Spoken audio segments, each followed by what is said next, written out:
주님께서 여러분과 함께 또한 사제의 영과 함께 마테오가 전한 거룩한 복음입니다. 주님 영광 받으소서.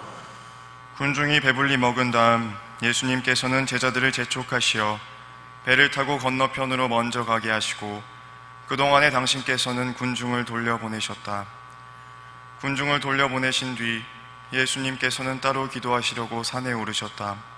그리고 저녁 때가 되었는데도 혼자 거기에 계셨다. 배는 이미 무태서 여러 스타디온 떨어져 있었는데 마침 맞바람이 불어 파도에 시달리고 있었다. 예수님께서는 새벽에 호수 위를 걸으시어 그들 쪽으로 가셨다. 제자들은 예수님께서 호수 위를 걸으시는 것을 보고 겁에 질려 유령이다 하며 두려워 소리를 질러댔다. 예수님께서는 곧 그들에게 말씀하셨다.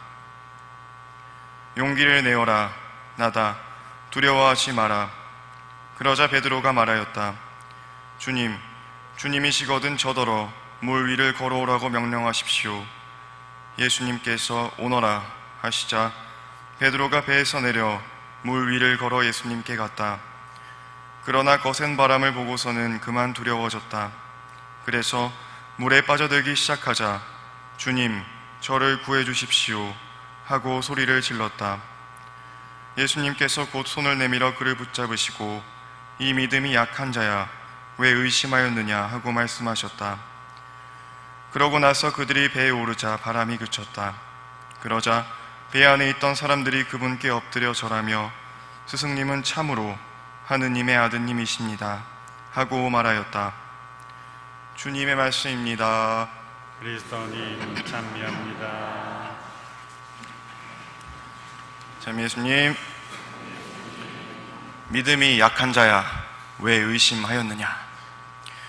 베드로는 물 위에 서 계신 예수님을 향해 걷다가 거센 바람을 보고 두려워진 나머지 그만 물에 빠지고 맙니다.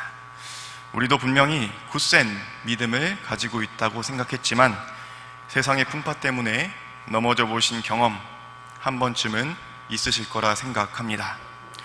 그렇습니다. 세상 속에 사는 우리 그리스도인들은 하루에도 몇 번씩 의심과 두려움이라는 유혹에 빠지곤 합니다.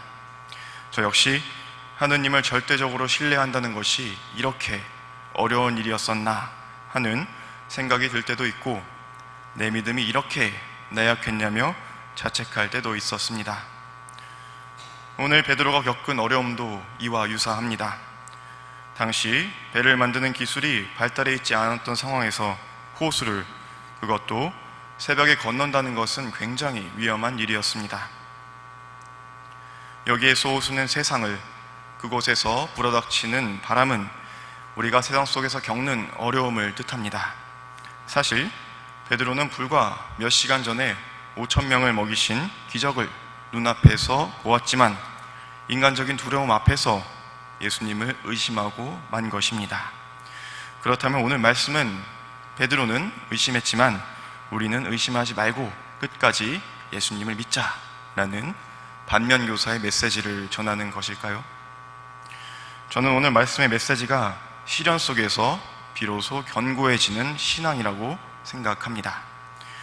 일독서에서 엘리야는 강한 바람과 지진 그리고 불이 지나간 후에 나타나시는 주님을 발견합니다. 하느님은 당신이 계시지 않는 것처럼 보이는 상황 속에서 비로소 모습을 드러내신다는 것이죠. 이어서 이독서에서 바오로는 그리스도를 선포한다는 이유로 자신의 동포들이었던 유다인들의 박해를 받았지만 오히려 그 가운데에서 드러나실 하느님을 찬미합니다. 이처럼 엘리야와 바오로는 외적인 어려움을 겪으면서 그들이 그렇게 찾았던 하느님을 발견할 수 있었습니다. 복음의 베드로는 비록 형태는 달랐지만 내적인 시련, 곧 두려움과 의심을 겪으면서 예수님을 하느님의 아드님으로 고백할 수 있었습니다. 그렇다고 해서 믿음을 굳건히 하기 위해서 시련이 반드시 필요한 것은 아닙니다. 하지만 세상에 살다 보면 어떠한 형태로든 신앙을 위협하는 어려움이 찾아오기 마련입니다.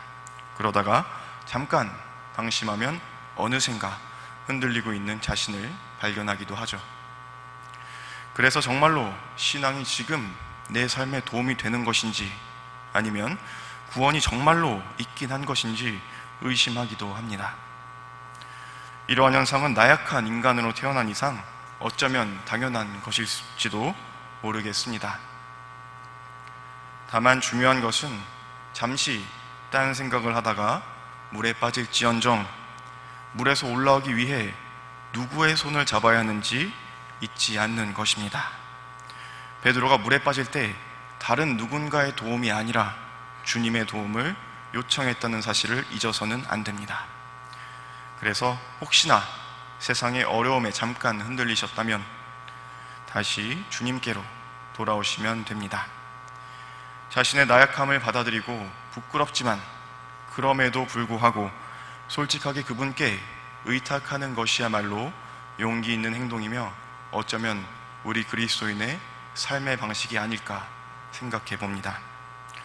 주님 앞에서 자신의 믿음이 완벽하다고 말할 수 있는 사람이 누가 있겠습니까? 그러니 오늘 미사 중에 베드로가 예수님께 애원했듯이 세상에서 우리의 믿음을 굳건하게 할 수 있는 용기를 함께 청하셨으면 합니다. 주님, 저를 구원해 주십시오. 아멘.